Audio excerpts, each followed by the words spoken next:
Hello, Nicola. It's really a pleasure hosting you again for the third edition of Data 2020 Summit here in Stockholm. So welcome. Thank you very much. It's great to be back. I had such a great time last year. I was thrilled to be invited back. Yeah, perfect. So before we go on, just shortly on your background and expertise and how do you see the summit evolving? Because this is not your first time. No, I think it's quite noticeable. There's a lot more of a buzz around it this year. I loved it last year, and I love the format. I like it's one of the only summits that I go to where there's the round tables. Mm-hmm. So people who perhaps would otherwise be too reserved or too shy to ask their questions in the big open forum are actually getting the chance to actually talk to the experts, but also to each other. And that's the one thing that I think is really important with data governance. In the early days when I was doing it, I just felt like I was really stupid and I wasn't getting it right and I didn't understand. And I thought I was the only person who'd be making all these mistakes. And yet all the people that have come to the round tables we've just run have just sat and they've realized that they're not stupid. This is just what data governance is, and it's hard. And that it wasn't just the experts telling them that, their peers in other organizations are all sharing the same kind of frustrations and challenges. So I think it gives people that sense of confidence and community that they can discuss these issues. That's really nice to hear. Thank you. Nicola, you're here today presenting a topic on data governance and also holding a workshop tomorrow at the Hyperight Data Club on how to get started with data governance. Can you tell us a bit more about this, and what is the current market maturity when it comes to data governance and, of course, the importance? Yeah, so I think in terms of maturity and understanding the importance, that has been increasing so quickly of late, and even the last couple of years it's been really, really noticeable. But I think what people don't really understand is where to get started. So people are realizing that if we're becoming a data-driven society, and all these organizations need data and data analysis to survive in a changing world. But they suddenly realize also that if the data's no good, that's actually not going to help them survive. They can do as much analysis as they like. If the data's bad, they're not going to get the right answers. So I think that has focused people on the need for data governance. But I still think everybody that I talk to is still relatively immature, and they're struggling to get it going because there's always a small handful of people in organizations who they get it and they realize that somebody needs to worry about the data and put some data governance in place. But people are just not sure where to start, and that's why I decided that was the name of my course a few years back, because if I said, it's data governance training, people would say, well, that's not what I need. I just don't even know where to start. So that was a very deliberate choice, because I think that is the challenge I see the most, is people understand they need it and they have absolutely no idea how to start putting that in place and making that progress.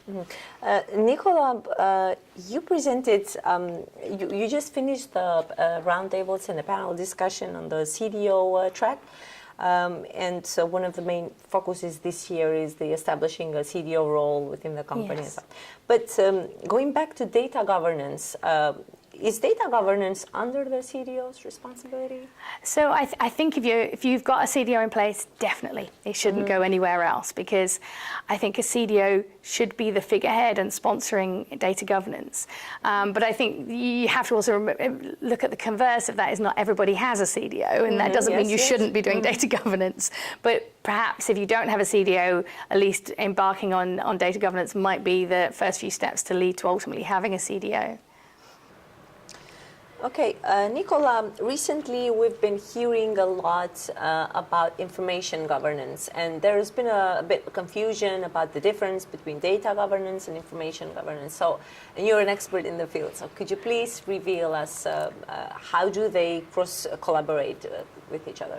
That's a good question, and I think it's one that I see a lot of confusion about, to be fair.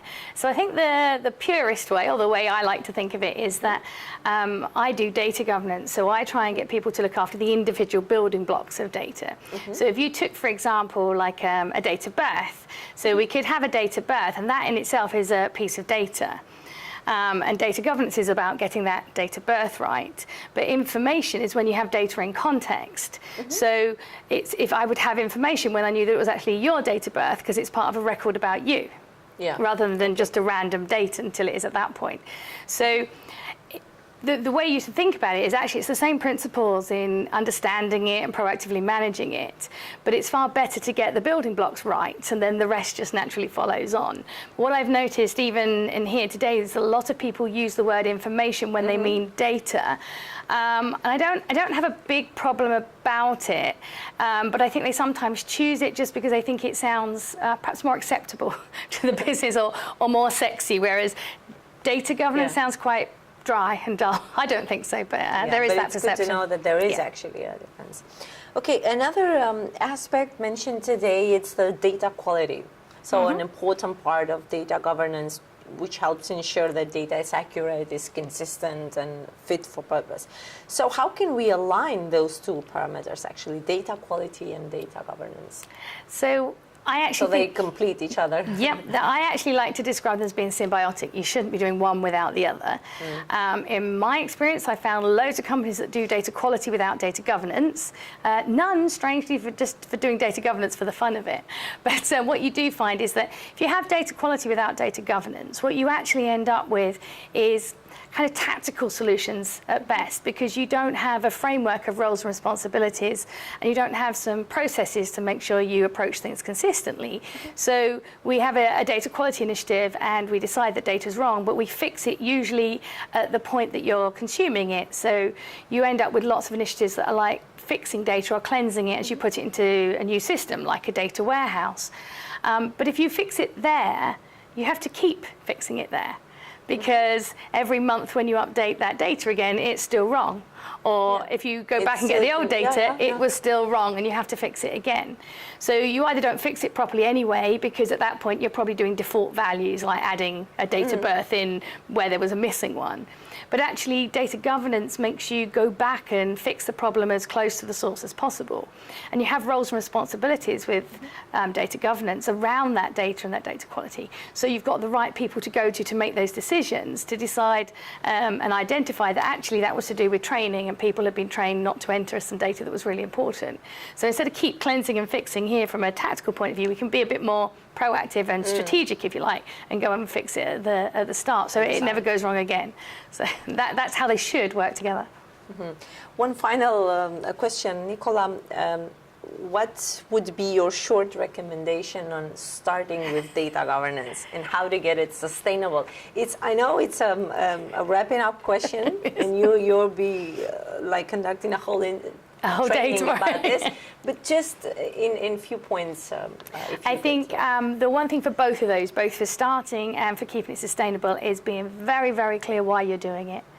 And it's got to have real tangible benefits for your organization, because if you're doing because it's best practice, why would anybody do that? They're very, very busy. There's lots of other things to do. But if you can tie it into the objectives and strategy of your organization, and as that changes, keep evolving your data governance approach to do that, then you will have something that, one, you can get started and keep going and make it more sustainable. But it's got to be delivering clear benefits. Otherwise, why is somebody going to do it?